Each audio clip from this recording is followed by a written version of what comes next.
하나님의 말씀을 보겠습니다. 구약 성경입니다. 사무엘상 말씀입니다. 458페이지에 있습니다. 458페이지 사무엘상 29장입니다.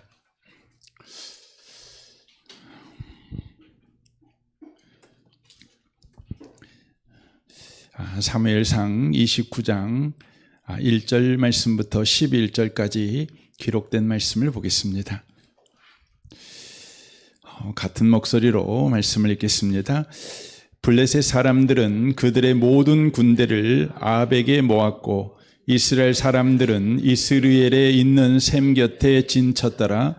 블레셋 사람들의 수령들은 수백 명씩 수천 명씩 인솔하여 나아가고 다윗과 그의 사람들은 아기스와 함께 그 뒤에서 나아가더니 블레셋 사람들의 방백들이 이르되 이 히브리 사람들이 무엇을 하려느냐 하니 아기스가 블레셋 사람들의 방백들에게 이르되 이는 이스라엘 왕 사울의 신하 다윗이 아니냐. 그가 나와 함께 있는지 여러 날 여러 해로되 그가 망명하여 온 날부터 오늘까지 내가 그의 허물을 보지 못하였노라. 블레셋 사람의 방백들이 그에게 노한지라.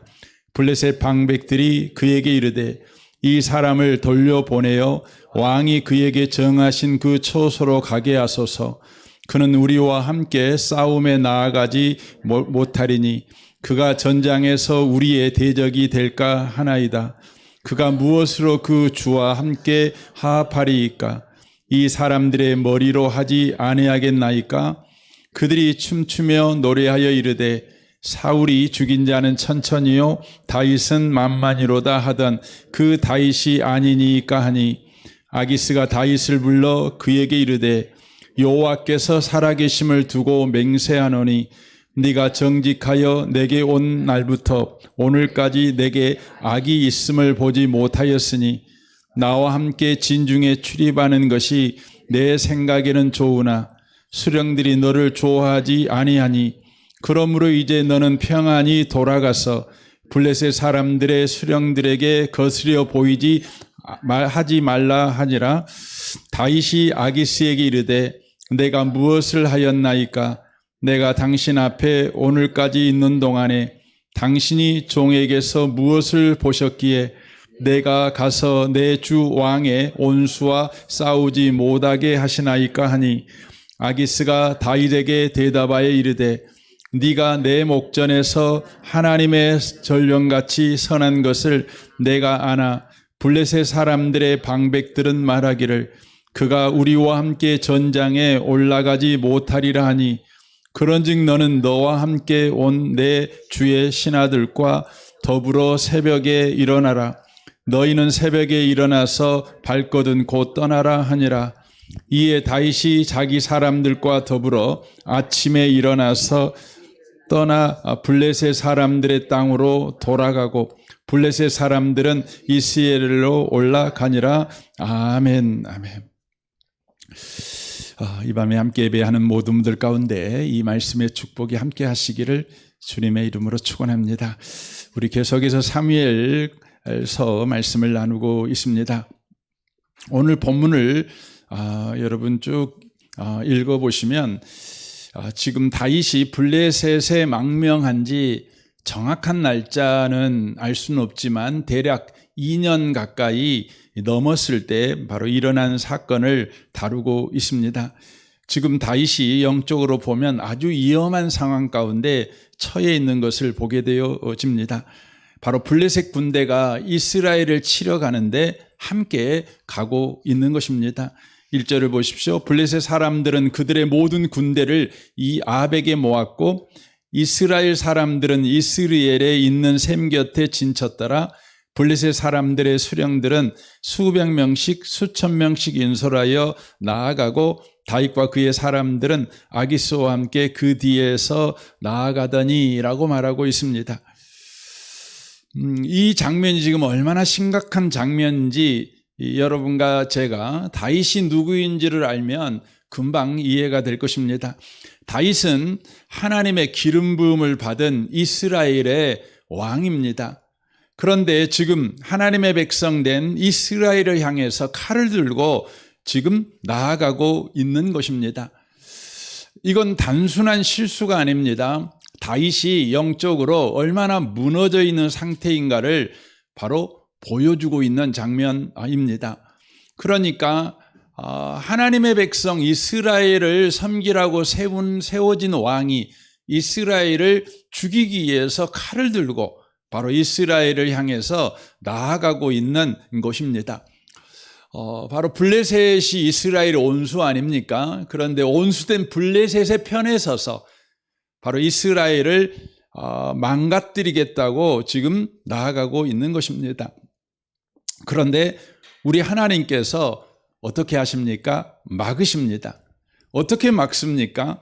3절부터 우리가 여기 10절까지 쭉 읽어보시면 블레셋 사람들을 사용하셔서 하나님께서 다윗이 이 전쟁에 참여하지 못하도록 막고 있는 것을 보게 되어집니다. 먼저는 여기에 보시면 블레셋의 방백들이 나옵니다. 당시에 블레셋은 요즘으로 말하면 연합 국가입니다. 5개의 연합체가 모여 하나의 블레셋이라는 나라를 이루고 있습니다. 그곳의 리더가 아기스이지요. 그러나 각 연합체의 수령들이 또 막강했는데 이들이 바로 다윗이 자기들과 함께 이스라엘과의 전쟁에 나아가는 것을 극렬 반대를 하는 것입니다. 그 이유가 있습니다. 그 이유가 뭐였냐면 바로 사울에게 잘 보이기 위해서 뒤통수를 쳐서 우리목을 가지고 사울에게 가서 사울과의 관계를 회복하면 어떻게 할 거냐 이렇게 이야기를 하는 것입니다. 그리고 다윗이란 사람은 이스라엘의 영웅이다. 사울은 천천히요, 다윗은 만만이다. 이건 그 당시에 불렀던 유행가입니다. 그러니까 사람들이 그 당시에 유행가를 만들어 갖고 불렀어요. 다윗을 높이기 위해서요. 그렇게 이스라엘 땅에서 유명한 영웅인 다윗이 어떻게 우리 편이 되겠냐. 반드시 이 사람은 우리 뒤통수를 칠 것이다. 배신 때릴 것이다. 그러니까 같이 갈 수는 없다. 이렇게 말을 하는 것이죠. 그때에 대장된 아기스가 그들의 말을 듣고 다윗에게 가서 이야기를 하는 것이죠. 7절에 보시면 그러므로 이제 너는 평안히 돌아가서 블레셋 사람들의 수령들에게 거스려 보이게 하지 말라. 눈에 띄지 말아라. 이렇게 아기스가 다윗을 전쟁에서 제외시켜주고 있는 것입니다. 이스라엘의 전쟁에서 제외된다는 것은 다윗에게는 얼마나 큰 은혜입니까? 그러나 다윗은 아기스가 전쟁 가지 마라 이렇게 합법적으로 이렇게 빼줬다고요. 그런데 다윗은 어떻게 반응하냐면 8절에 보면 이렇게 말합니다. 다윗이 아기스에게 이르되 내가 무엇을 하였나이까? 내가 당신 앞에 오늘까지 있는 동안에 당신이 종에게서 무엇을 보셨기에 내가 가서 내 주 왕의 온수와 싸우지 못하게 하시나이까? 라고 말합니다. 막는데 나 기어이 가야 되겠습니다. 그러는 것입니다. 왜 막으십니까? 꼭 가서 당신에게 도움이 되고 싶습니다. 당신의 승리에 내가 일조를 하고 싶습니다. 이렇게 다윗이 지금 이야기를 하고 있는 것이죠. 그때에 이 아기스가 사정을 하다시피 합니다. 그래가지고 다윗이 그 전쟁에서 이제 제외되는 것을 보게 되어집니다. 여러분, 다윗은 이미 기름 부음 받은 이스라엘의 왕이지만 그는 지금 자신의 정체성을 잃어버리고 블레셋의 충신이 되겠다고 지금 하나님의 반대편에 서기 위해서 열심을 내고 있는 것을 우리가 보게 되어집니다. 다윗의 입장, 신앙이라는 걸 빼버리고 다윗의 입장만 보면 다윗이 또 충분히 이해가 됩니다. 왜냐하면 다윗은 지금 갈 데가 없는 사람입니다. 블레셋의 아기스마저 자기를 버려버리면 다윗은 죽은 목숨입니다. 그러므로 다윗은 어찌하든지 생존하기 위해서 아기스에게 잘 보여야만 하는 것이죠. 그러므로 전쟁에 출전하는 것은 다윗에게 있어서 아기스에게 충성할 수 있으며 자기의 생명을 안전하게 보장받을 수 있는 기회였던 것입니다. 그런데 아기스가 안 된다 그러는 것이죠. 블레셋의 방백들이 다 들고 일어나서 안 된다고 그러는 것입니다. 그냥 겉으로 보면 다윗이 바로 기회를 잃어버린 것 같습니다. 다윗이 완전히 실패해버린 것 같습니다. 다윗이 생각했던 자기 목숨을 구하는 방법, 자기 목숨을 안전하게 하는 방법이 실패한 것 같이 느껴집니다. 하지만 실제는 무엇입니까? 실제는 하나님이 다윗을 지금 지키고 있는 것입니다. 다윗이 이 전쟁에 참여해서 다윗이 자기 백성을 죽인 왕, 자기 백성을 죽여서 피를 묻힌 왕이 되지 못하도록, 그래서 다시는 이스라엘로 돌아올 수 없는 회복불능의 인생이 되지 못하도록 우리 하나님께서 지금 다윗을 바로 지키고 있는 바로 장면이라고 하는 것이죠. 다윗의 입장에서는 세상의 성공이 막힌 것이죠. 그러나 영적으로 보면 다윗의 타락을 우리 하나님께서 막고 있는 것을 우리가 보게 되어집니다. 여러분과 제가 사무엘상을 이렇게 쭉 읽어가면서 다윗에 대해서 여러분이 새로운 생각들을 아마 분명히 했을 것입니다. 왜냐하면 성경을 읽으면서 다윗에 대한 새로운 정보들을 여러분이 만나기 때문에 그렇습니다. 우리가 그냥 다윗 그러면 그냥 믿음 좋은 사람, 굉장히 훌륭한 사람 이렇게만 생각을 했는데 우리가 성경을 이렇게 쭉 읽어보면 다윗이란 사람이 얼마나 밑바닥인가, 얼마나 세상적인 사람인가, 그런 부분을 알 수가 있습니다. 그럼에도 불구하고 우리 하나님께서 다윗을 지켜주십니다. 다윗을 은혜 속에 있게 하시고 그 은혜 속에 있는 사람을 하나님이 어떻게 다루시고 어떻게 대하시는가를 바로 있는 독자로 하여금 바로 보게 하는 것이죠. 우리는 여기서 질문을 해봐야 합니다. 다윗이 왜 이런 신앙의 밑바닥으로 지금 떨어졌는가?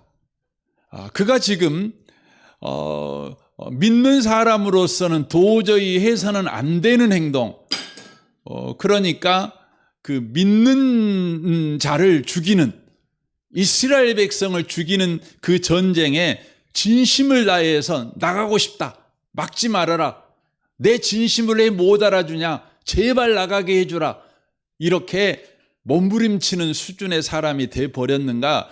우리가 이 부분을 좀 이해를 하셔야 되는 것이죠. 지금 다윗의 모습을 정확하게 신약성경 고린도전서 10장에서 설명을 하고 계십니다.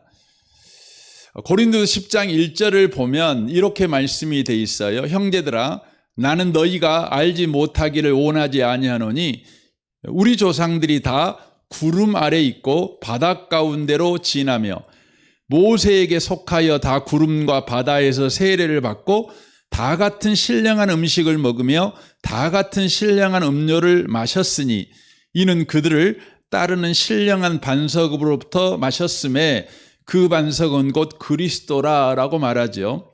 그러니까 바울은 지금 구약의 이스라엘이 하나님의 은혜 속에서 얼마나 놀라운 하나님의 은혜를 바로 그들이 경험했는가, 이것을 바로 이야기를 바로 해주고 있는 것입니다.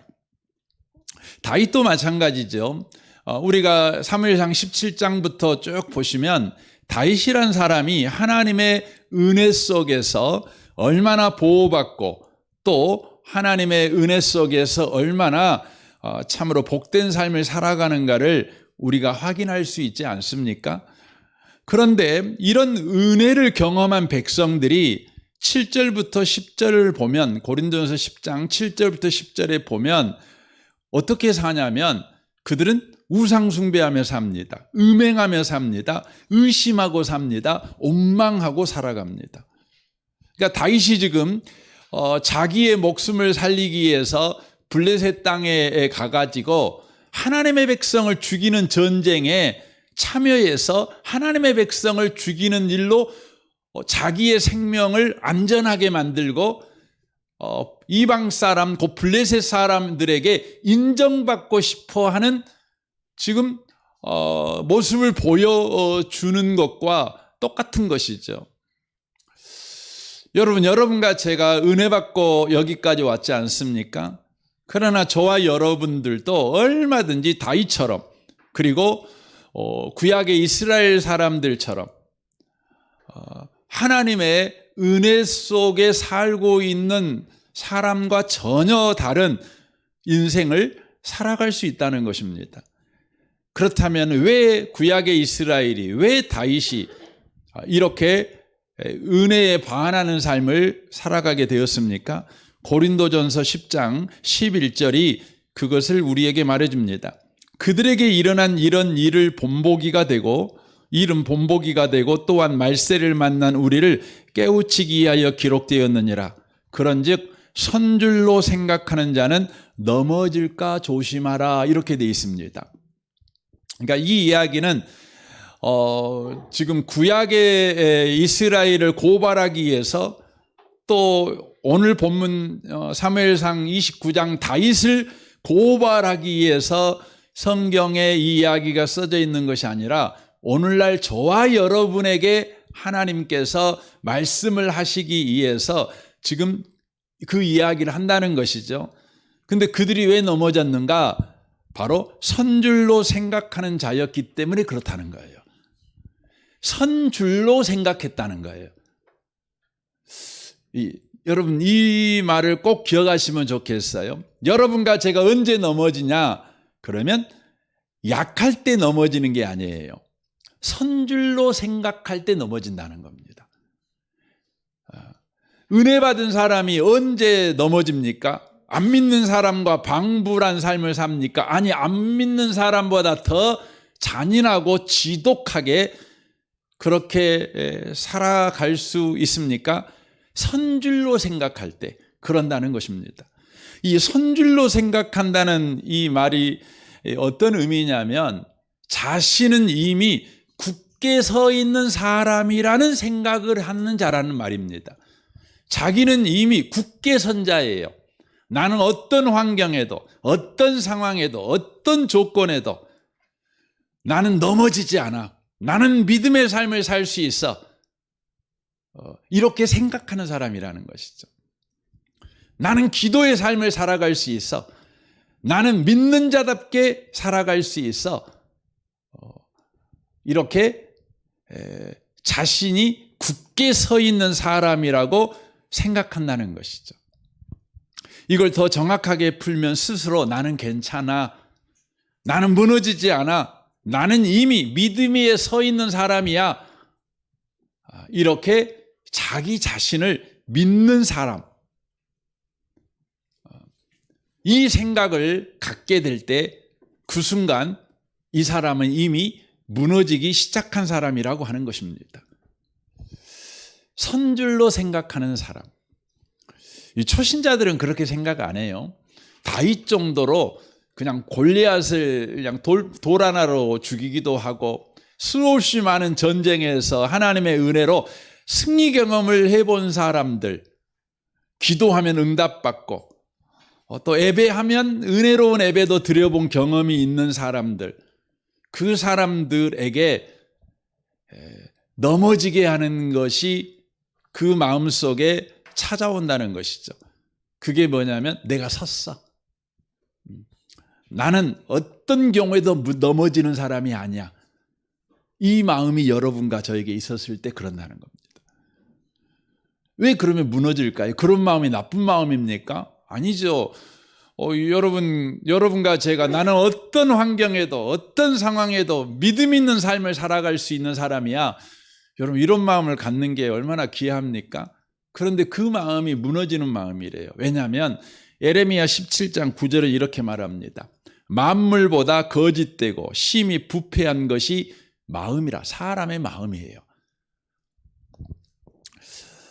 그러니까 나라는 존재는 믿을 존재가 아니에요. 그래서 요한복음 15장 5절에 이렇게 말합니다. 나를 떠나서는, 예수님이시죠. 예수님을 떠나서는 너희가 아무것도 할 수 없습니다. 이렇게 말합니다.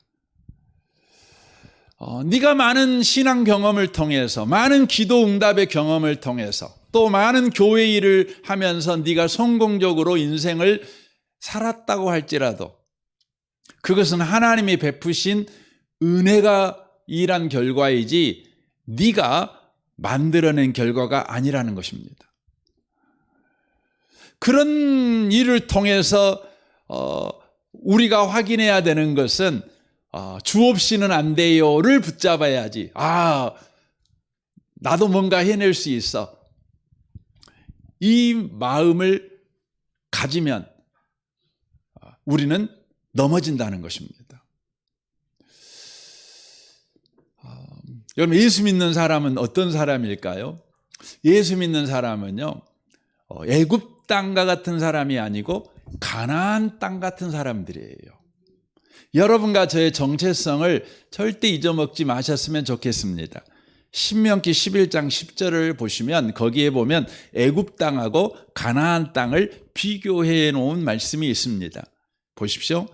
네가 들어가 차지하려 하는 땅은 가나안 땅이죠. 네가 나온 애굽 땅과 같지 아니하니 그랬어요. 그러면서 애굽 땅을 설명하죠. 거기에서는 너희가 파종한 후에 발로 물대기를 채소밭에 댐과 같게 하였거니와 이렇게 말을 합니다. 그러니까 애굽 땅은 어떤 땅이냐면 내가 씨를 뿌려야 되는 땅입니다. 그리고 수고해서 발로 물대기를 해야 되는 겁니다. 발로 물을 댄다는 것은 나일강에 물이 흐르는데 그 물이 내 밭까지 흘러오도록 꼬랑을 파고 그래서 물이 흘러오도록 수고를 해야 된다는 것을 바로 이 의미하는 것입니다. 그러니까 우리의 수고, 우리의 열심, 우리의 힘이 필요한 땅이 어떤 땅이냐? 바로 애굽 땅이라는 것입니다. 그러니까 내 열심으로 버텨야 하는 땅, 내 수고로 승부를 봐야 되는 땅, 내 능력으로 결과를 기다려야 되는 땅, 그게 뭐냐면 애굽 땅입니다. 바로 예수 믿기 전에 저와 여러분의 삶이죠. 지금도 예수 믿지 않는 사람들, 예수 밖에 있는 사람들은 자기 인생이 애굽 땅이라고 생각을 합니다. 그래서 자신의 수고와 자신의 열심과 자신의 힘으로 자신의 인생을 바로 부요하게 만들고 자기 인생을 열매 맺게 만들려고 바로 애를 쓰는 것이죠. 그러나 예수 믿은 저와 여러분은 애굽 땅이 아니고 가나안 땅이라는 것입니다. 그럼 가나안 땅은 어떤 땅입니까? 11절을 보십시오. 너희가 건너가서 차지할 땅은 산과 골짜기가 있어서 하늘에서 내리는 비를 흡수하는 땅이요 내 하나님 여호와께서 돌보아 주시는 땅이라. 연초부터 연말까지 내 하나님 여호와의 눈이 항상 그 위에 있느니라 라고 말씀합니다. 가나안 땅은 어떤 땅이냐면 하늘에서 비가 내려서 바로 농사를 짓는 천수답이라는 것이죠. 인간이 발로 물을 끌어와야 버텨내는 땅이 아니라 하나님이 하늘에서 문을 여셔서 그 땅을 복주심으로 그 땅에 열매가 맺게 하는 땅이라는 것입니다. 그래서 가나안 땅은 단지 좋은 땅이 아니라 하나님을 의지하도록 설계된 땅이라는 것입니다. 하나님이 돌보시고 하나님이 책임지시고 하나님이 끝까지 연초부터 연말까지 눈여겨보시며 돌보시는 땅, 그게 바로 가나안 땅이라는 것이죠. 그러므로 애굽 땅과 가나안 땅은 완전히 비교되지요. 애굽 땅은 내 수고, 내 열심, 내 능력이 결과를 결정한다면 가나안 땅은 하나님의 수고, 하나님의 열심, 하나님의 능력이 바로 열매를 결정하는 바로 땅이라고 하는 것이죠. 성도가 넘어지는 이유는 뭡니까? 성도가 누군지를 이해를 못하는 것입니다. 성도의 인생을 이해 못하는 것입니다. 스스로 살려고 합니다.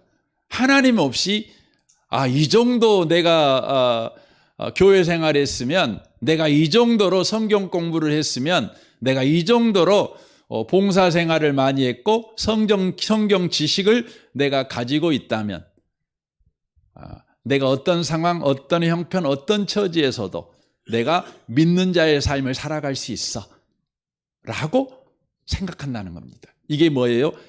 선줄로 생각하는 자입니다. 그리스도인이 언제 넘어진다고요? 약했을 때 넘어진 것이 아닙니다. 스스로 강하다고 생각할 때 넘어지는 것입니다. 다윗이 지금 그러고 있는 것입니다. 다윗은 사무엘상 17장 그 이전부터 다윗은 유명한 사람이었어요. 유명한 아이였어요. 그래서 다윗이 사울이 귀신 들렸을 때에 이미 소문이 파다했어요. 다윗이라는 아이가 음악에 타고난 아이다. 그래서 그가 와서 연주를 한다면 왕 당신의 마음이 평안할 것입니다. 그래서 다윗이 오잖아요. 그리고 골리앗과 전쟁터에서 다윗이요, 얼마나 영웅적인 행동을 합니까? 그래서 이기지 않습니까? 그 이후에도 계속 전쟁을 할 때마다 다 이깁니다. 그래가지고 다윗이요, 거의 20살 약간 넘었는데 뭐가 됐습니까? 이스라엘의 국방부 장관이 됐어요. 우리 조선에서도 그 남이 장군이 있잖아요. 아주 어렸을 때 굉장히 높은 직위를 가진 장군이 되잖아요. 근데 다윗하고 비교하면 다윗이 더 어린 나이에 더 높은 직급을 가진 사람입니다.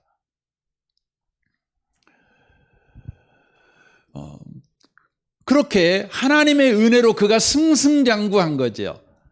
그는 가나안 땅이기 때문에 하나님께서 연초부터 연말까지 하나님의 눈이 그 인생을 계속 돌봐주신 것입니다. 이른 비와 늦은 비로 그의 인생을 돌봐주신 것이죠. 그래서 그가 승승장구한 거 아닙니까? 그가 승승장구할 때 계속 누구를 봐야 됩니까? 하나님을 봐야 돼요. 근데 사람은 참 묘해요. 승승장구하잖아요. 그러면 하나님 보는 숫자가 점점 줄어들고 나를 보는 횟수가 점점 많아져요. 나를. 그래서 여러분과 제가 신앙생활을 오래 하면 할수록 믿음이 좋아져야 되잖아요. 당연히 그래야죠. 더 하나님 바라보니까. 그래서 나를 바라보는 건 점점 줄어들잖아요. 신앙의 횟수가 점점 늘어나면 나는 없고 주님만 계셔야 되는 거죠. 그래서 세상과 이 몸은 간 것 없고 영광의 주만 계시는 것. 그래서 주님이면 충분해요. 이렇게 사는 거 아닙니까? 그러나 우리는 입술로는요, 주님이면 충분해 그러지만 우리의 신앙생활이 더하면 더할수록요, 또 신앙에 어떤 성공 경험이 많아지면 많아질수록, 응답 경험이 많아지면 많아질수록, 여러분 하나님을 계속 보는 것보다 나를 보는 숫자가 많아져요. 그 증상이 뭔지 아세요? 그 증상이 뭐냐면 보상심리입니다. 보상심리예요. 그래서 여러분 교회에서 여러분을 인정 안 해줘요. 몰라줘요. 그럼 여러분 마음에 어떤 거 들어요? 섭섭함이 들어요. 그건 분명해요. 여러분들의 인생에 기도응답이 없었다는 게 아니에요. 여러분이 받은 바 은혜가 크죠. 하나님의 백성이니까, 하나님은 성실하셨으니까. 근데 문제는 뭐죠? 그 성실하신 하나님을 우리가 더 바라보고 더 바라봐야 되는데 자꾸만 나를 봐요. 그래서 우리 가운데 보상 심리가 올라오는 거죠.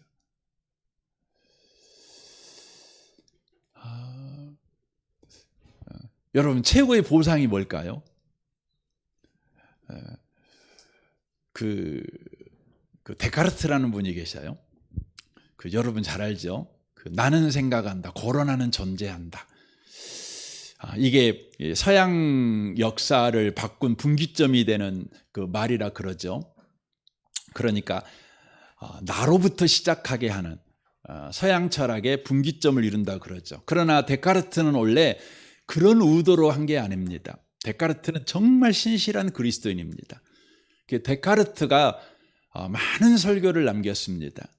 근데 그 데카르트의 설교 가운데 정말 그 은혜로운 설교 중에 하나가 뭐냐면, 데카르트는 그리스도인이 받는 최고의 보상이 뭐냐, 그걸 이제 쭉 설교를 할 때 그 핵심 내용이 뭐냐면 결국 하나님이에요. 하나님을 하나님이 나에게 하나님 자신을 주시는 거예요. 그러니까 우리는 보상을 받으면 우리 축복하듯이 영혼이 잘 되고 범사가 잘 되고 육신이 강건한 거, 이게 이제 보상으로 생각하죠. 여러분, 그 보상을 우리가 생각을 합니다. 그러나 성경을 여러분 쭉 읽어보시면 진짜 보상이 뭐냐면 하나님이 하나님 자신을 나한테 주는 거예요. 그래서 예수님이 그런 말씀하죠. 내가 네 안에, 네가 내 안에. 그러는 거죠.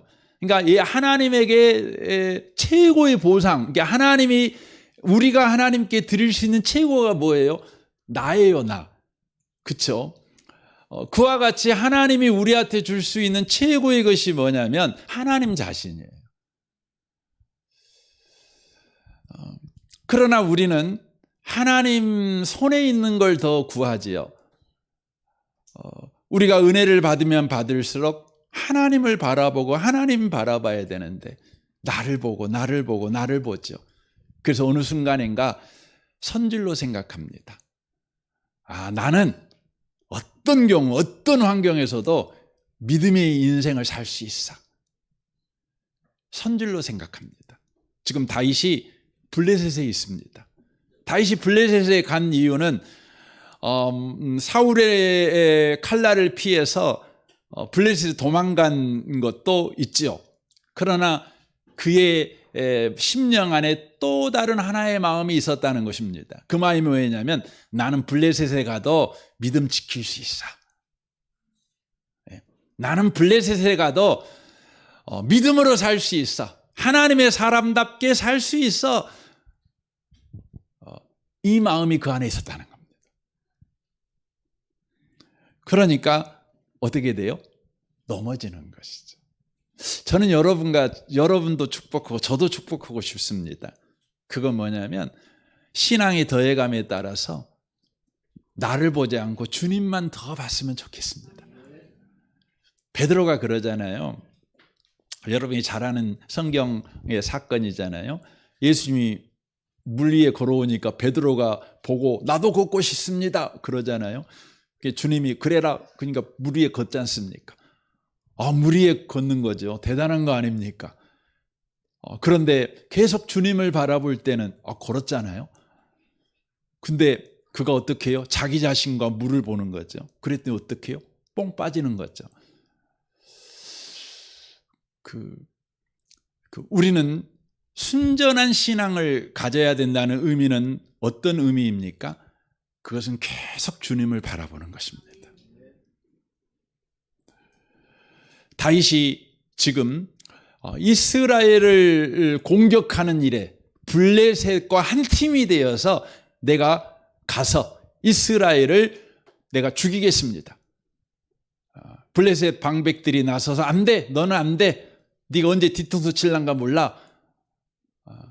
그럼에도 불구하고 다윗은 아니요, 나는 당신들한테 내 충성을 보여주겠습니다. 내 순전함을 보여주겠습니다. 내 마음을 당신들이 알아줬으면 좋겠습니다. 이렇게까지 다윗이 때를 쓰잖아요. 그러나 하나님께서 다윗을 막으십니다. 계속 막으셨습니다. 그래서 다윗이 결국 그 전쟁에 참여하지 못하게 하신 것이죠. 성경 고린도전서 10장 13절은 그 부분에 대해서 이렇게 말씀을 하십니다. 사람이 감당할 시험 밖에는 너희가 당할 것이 없나니 오직 하나님은 미쁘사 너희가 감당하지 못할 시험 당함을 허락하지 아니하시고 시험 당할 즈음에 또한 피할 길을 내사 능히 감당하게 하시느니라 라고 되어 있습니다. 그러니까 선줄로 생각하는 자들이 넘어지는 거죠. 근데 우리 주님께서요, 선줄로 생각하는 자가 넘어지는데 완전히 넘어지지 못하도록 뭘 약속하냐면 피할 길을 내시겠다, 이렇게 약속을 하고 계시는 거죠. 하나님은 다윗에게 피할 길을 내셨죠. 오늘 본문에 보면 어떻게 내셨어요? 다윗을 회개시켰습니까? 다윗에게 가가지고 하나님이 좋은 말로 그를 설득시켜줬나요? 그렇지 않습니다. 주님이 어떻게 하셨냐면 다윗이 완전히 선을 넘어버렸어요. 그러니까 선이 넘어버렸다는 말은 다윗의 마음에 하나님이 없는 거예요. 말씀이 안 들어가는 거예요. 여러분, 우리가 예수를 믿지만 말씀이 안 들어가는 지경까지 갈 때도 있습니다. 말씀이 안 들어가요. 그러니까 하나님이 이럴 때 다윗에게 가갖고 조근조근 말하고 선지자를 보내갖고 말하고 이 방법도 안 통하니까 하나님이 어떻게 하셔요? 블레셋 사람들을 들어가지고 그냥 길을 막아버리셔요. 길을 막아버려요. 잠언 26장 4절에 이렇게 말씀하죠. 미련한 사람이 어리석은 말을 할 때에는 대답하지 말아라. 너도 그와 같은 사람이 될까 두렵다. 그러니까 미련한 사람, 어리석은 사람, 하나님의 마음이 없는 사람이에요. 그러니까 하나님이 없는 사람한테는 말을 대답하지 말아라. 그냥 침묵해라. 하나님이 지금 그 방법을 쓰고 있는 거죠. 말 안 하고 그냥 막아버리는 겁니다. 그냥 막아버리는 겁니다. 전에 제가 말씀드렸지만 저도 이 경험이 있죠. 제가 어리석어져 가지고 그 하나님에게 분노에 차서 하나님 대답해 주세요. 왜 그렇습니까? 왜 이 모양입니까? 왜 나를 이렇게 만드십니까? 하고 하나님한테 막 물을 때는 하나님이 아무 대답을 안 해주신다는 거죠. 그 대답해도 못 알아먹으니까, 대답해도 순종 안 할 거니까. 그 여러분과 제가 그런 지경에 이를 때가 있습니다. 그 정도 지경에 이르면 보통 사람 같으면 포기해버리죠. 근데 하나님은 그렇지 않습니다. 하나님은 어떻게 해서요?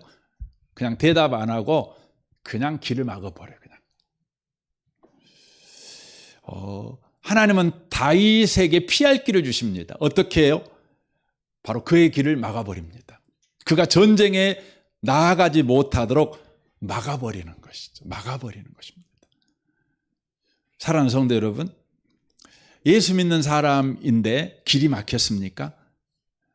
그러면 여러분 그것도 은혜인 줄 믿으시길 바랍니다. 말해도 안 통해. 그러니까 하나님이 막으시는 거예요. 그러니까 예수 믿는 사람에게 일어나는 모든 일들은 여러분 은혜라는 것을 절대 놓치시면 안 돼요. 왜 하나님은 다윗을 이렇게 막아버리시는 은혜를 베푸실까요? 크게 보면 두 가지 이유가 그렇습니다. 그 첫 번째 이유가 뭐냐면 하나님은 다윗이 피를 흘리는 왕이 아니라 다른 사람의 피를 흘리는 자가 아니라 자기의 피를 흘려서 백성을 지키는 참된 왕이 되기를 원하셨어요. 그런데 지금 다윗은 블레셋 편에 서가지고 하나님의 백성들과 싸우려고 하고 있죠. 그러니까 자기 백성의 피를 흘려가지고 자기의 생존과 성공을 이루려는 모습을 보여주고 있는 것입니다. 그때 하나님께서 그것을 강권적으로 막아버리시고 계시는 것이죠. 하나님은 다윗이 참된 왕이 되기를 원하셨습니다. 백성의 피를 이용한 왕이 아니라 백성들을 위해서 자신의 피를 내어주는 왕이 되기를 원하셨어요.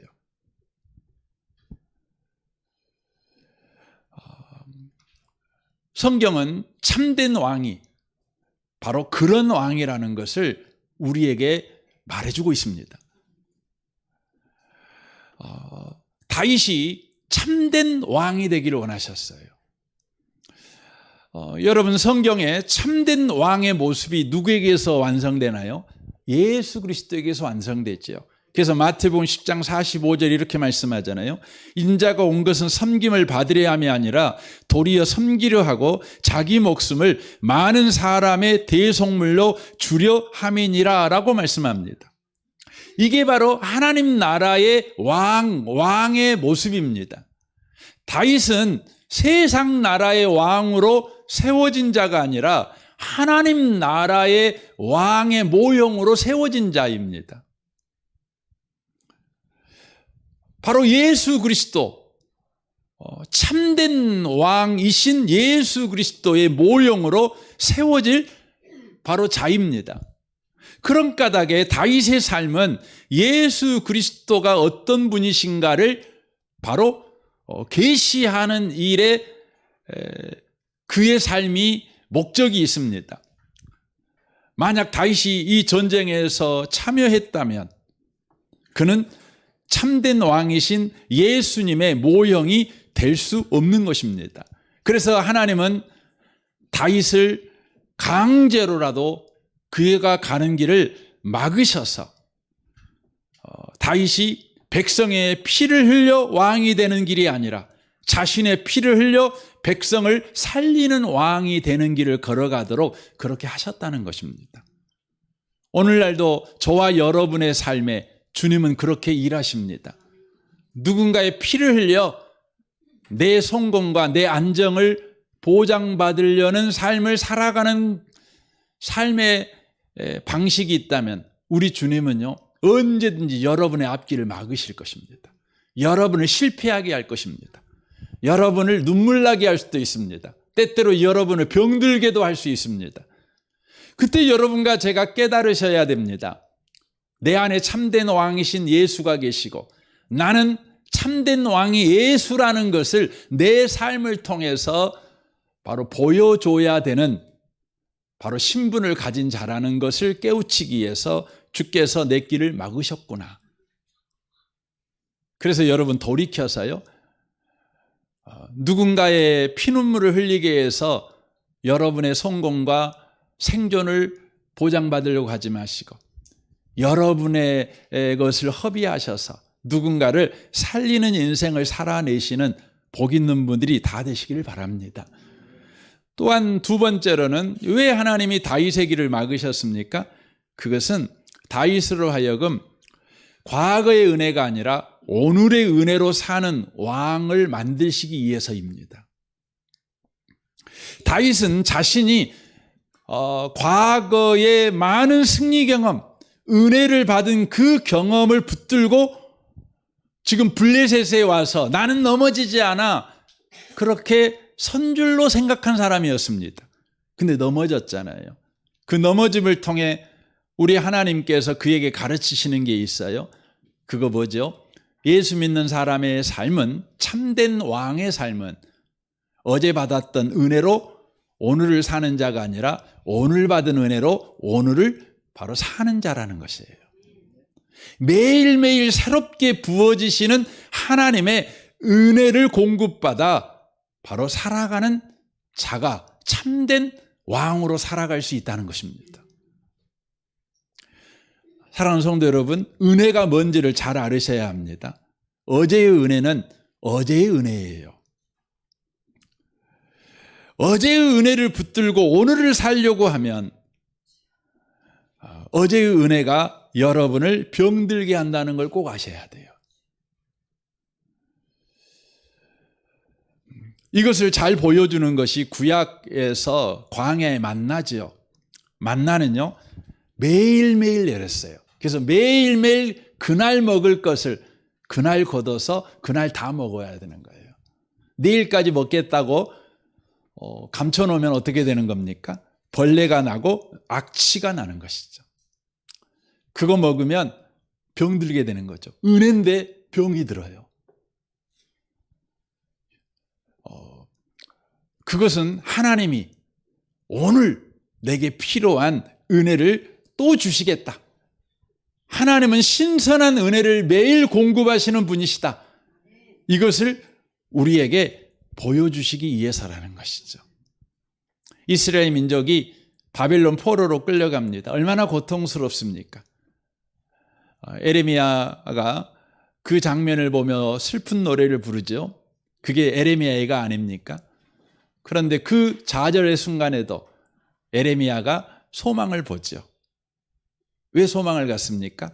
하나님의 은혜가 매일매일 부어진다는 것을 그가 고백합니다. 그래서 에레미야 예가 3장 19절에서 이렇게 말합니다. 내 고초와 재난 곧 쑥과 담즙을 기억하소서. 내 마음이 그것을 기억하고 내가 낙심되오나 이것을 내가 내 마음에 담아 두었더니 그것이 오히려 나의 소망이 되었사오면 여호와의 인자와 긍휼이 무궁하심으로 우리가 진멸되지 아니함이니이다. 이것들이 아침마다 새로우니 주의 성실하심이 크시도소이다. 내 심령에 이르기를 여호와는 나의 기업이시니 그러므로 내가 그를 바라리라 하도다라고 말합니다. 우리가 새벽마다 새벽 예배 드릴 때 가장 먼저 부르는 찬양 아닙니까? 주의 인자와 긍휼이 아침마다 새롭다.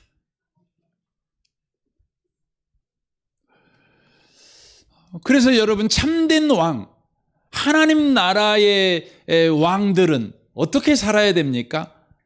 매일매일 신선한 은혜를 공급받아 그 은혜로 사는 것입니다. 어제 기도한 기도로 오늘을 사는 게 아니라 오늘 기도해서 오늘을 사는 거예요. 우리는 신앙의 이력을 늘 자랑하며 살지요. 나도 청년 때 뜨거웠었어. 나 청년 때 기도 많이 했어. 여러분, 주님은 우리한테 여러분의 과거를 간증으로 듣고 싶어하는 분이 아니십니다. 오늘 어떻게 살았는가를 듣고 싶어 하시는 분이십니다. 주님의 질문은 언제나 이것입니다. 그래서 오늘은 이렇게 물어봅니다. 그래서 오늘은 그래서 예수님께서 우리에게 가르친 기도에도 이걸 구하라고 그러죠. 마태복음 6장 11절입니다. 오늘 우리에게 일용할 양식을 주시옵고라고 말합니다. 여기서 말하는 일용할 양식이라는 것은요, 먹을 하루 밥, 물론 그것도 포함되겠죠. 하지만 우리의 모든 삶에 필요한 은혜를 이야기합니다. 우리에게 필요한, 하루에 필요한 모든 것, 오늘 우리에게 일용할 양식. 그래서 매일이 중요한 것입니다. 그래서 예수님께서 누가복음 9장 23절에 제자도 예수님을 따르는 삶이 뭔지를 이렇게 설명합니다. 아무든지 나를 따라오려거든 자기를 부인하고, 그 다음에 뭐죠? 날마다 자기 십자가를 지고 나를 따를 것이니라 라고 말합니다. 나 어제 주님 따랐는데요. 나 많이 따랐어요. 아니에요. 날마다예요. 그래서 여러분 신앙에는요, 은퇴가 없어요. 나 이제 쉬어야지요. 그런 거 없어요. 여러분 사역은 쉴 수 있죠. 이렇게 사역은. 그러나 주님과 관계는 쉬면 안 돼요. 주님과 관계는. 여러분 숨 쉬는 거 늙었다고 해서 적당히 쉬실랍니까? 더 부지런히 쉬셔야죠. 그렇죠. 그렇습니다. 여러분 하나님과 관계는 호흡과 같으니까. 다윗이 이 경험을 한 이후에 그가 지은 시가 있습니다. 시편 20편 6절 하고 오늘 마쳤으면 좋겠습니다. 여호와께서 자기에게 기름 부음 받은 자를 구원하실 줄 이제 내가 아노니. 그러니까 다윗이 알았어요. 물론 처음에 초창기에는 하나님의 은혜로 내가 구원받았습니다. 내가 골리앗도 이겼습니다. 이렇게 되는데 점점 그 신앙의 경험, 신앙의 승리, 신앙의 기쁨 계속 경험해 가면서 점점 하나님을 바라보는 숫자가 줄어들고 자기 바라보는 숫자가 많아지다 보니 선줄로 생각했는데 이런 경험을 통해 다시 알아요. 이제 내가 압니다. 이제 다시 압니다. 그의 오른손에 구원하는 힘으로 그의 거룩한 하늘에서 그에게 응답하시리로다. 어떤 사람은 병거, 어떤 사람은 말을 의지하나 우리는 여호와 우리 하나님의 이름을 자랑하리로다. 그들은 비틀거리며 엎드러지고 우리는 일어나 바로 서도다라고 되어 있습니다. 대비하고 있는 거죠. 누가 비틀거려요? 예수 안 믿는 사람이요? 누가 엎드려져요? 여러분 예수 안 믿는 사람이 엎드려진다는 말입니까? 아니에요. 예수 믿는 사람도 비틀거리고 엎드려져요. 언제요? 자기가 선줄로 생각하면. 그러나 다윗이 비틀거리고 넘어졌는데 주님이 다시 세워주심을 통해서 그가 알게 되는 거죠. 아, 주님이 나를 세워주시는구나. 내가 선자가 아니라 주님이 세워주시는 자구나. 이걸 아는 순간 다시 일어나 서는 겁니다. 사랑하는 성도 여러분, 우리에게는 놀라운 주의 일하심이 있으십니다. 29장을 보면서 다윗은 망했어, 다윗은 끝났어, 우리가 그렇게 생각할 수 있는데 하나님이 다윗의 인생에 개입하셔서 다윗이 여전하게 은혜의 삶을 살아가도록 피할 길을 주셨습니다. 그래서 그가 선줄로 생각하는 자가 아니라 세워주시는 은혜로 선자라는 바로 은혜 속으로 다시 들어갑니다. 30장에 이제 그 사건을 우리가 경험을 하게 되어지는데 여러분의 삶에 다시 한번 이 은혜가 꼭 있었으면 좋겠습니다. 주 없이는 안 돼요. 주 없이는 안 돼요. 내가 나 혼자 못 사요. 주님의 은혜로 사요. 오늘도 주님만 바라보는 저와 여러분 되시기를 주님의 이름으로 축원합니다. 아멘. 우리 같이 기도하겠습니다. 주님 감사합니다. 우리를 예수 믿게 하시고 여기까지 왔는데 우리 마음에 올라오는 것이 하나 있는데 내가 선줄로 생각하는 자입니다. 나는 믿음이 있어서 내게 어떤 환경, 어떤 조건, 어떤 형편이 주어져도 나는 믿음대로 살 수 있어. 이 생각이 우리 가운데 자리 잡고 있습니다. 다윗이 나는 블레셋에 가서도 믿음 생활 잘할 수 있어. 이 마음을 가졌던 것처럼 넘어졌습니다.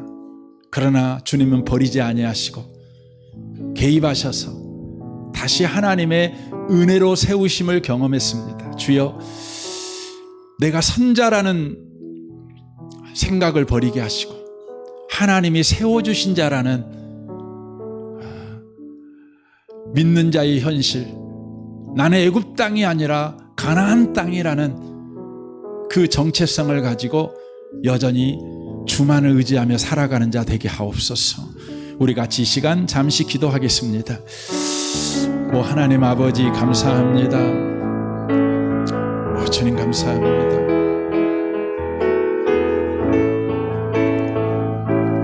아버지 감사합니다. 오 주님, 우리가 얼마나 주의 은혜를 받아 여기까지 왔습니까? 그러나 우리 마음에 내 스스로 선자가 되는 의식이 있습니다. 나는 이미 믿음 위에 선 자라는 생각이 있고 어떤 경우에도 넘어지지 않는다는 생각이 있습니다. 주님, 우리는 주 없이는 살 수 없습니다. 주님 없이는 살 수 없습니다. 하늘에서 비가 내려야 사는 땅입니다. 주님 없이는 사란토라도 올 수 없습니다. 감사합니다. 오 주님 감사합니다. 주의 은혜로 여기까지 왔습니다. 주님 경배를 받으시옵소서. 그러나 우리 마음에 잡초처럼 올라오는 생각이 있습니다. 선질로 생각하는 잡초가 우리 마음에 올라옵니다. 내가 이 정도 믿음 생활했으니, 이 정도 내가 신앙 경력이 있으니, 이 정도 내가 과거에 기도를 많이 했으니 나는 어떤 환경과 어떤 상황과 어떤 조건에도 넘어지지 않아. 나 주님 배반하지 않아. 나 믿음의 삶 살아갈 수 있어. 다윗처럼 내가 블레셋에 있더라도 내가 믿음 생활 잘할 수 있어. 선질로 생각하는 마음이 우리 가운데 있습니다. 주님, 우리를 불쌍히 여겨 주옵소서. 그래도 감사하고 감사한 것은 우리가 넘어질 때 우리를 외면하지 아니하시고 피할 길을 주셔서 감사합니다. 주님이 우리 인생길을 막으셔서 실패케 해주시고 우리의 계획이 무효화되게 하셔서 감사합니다. 그래서 다시 한번 하나님의 은혜 없이는 안 된다는 것, 그 은혜에 매달리는 인생을 살아가게 하셔서 감사합니다. 우리가 애굽 땅이 아니라 가나안 땅, 하늘에서 비가 내리지 않으면 한 톨의 씨앗도 열매를 맺을 수 없는 땅이라는 것을 다시 알게 하셔서 감사합니다. 주님이 책임져 주시고 주님이 끝까지 우리를 돌봐주시는 인생, 그것이 우리 인생임을 알고 다시 한번 주님을 붙잡는 주님의 은혜로 선자의 삶을 살아가는 우리가 되는 복을 누리게 하여 주옵소서. 주님이면 충분합니다. 그 은혜를 고백하며 살게 하옵소서. 예수님의 이름으로 기도합니다. 아멘.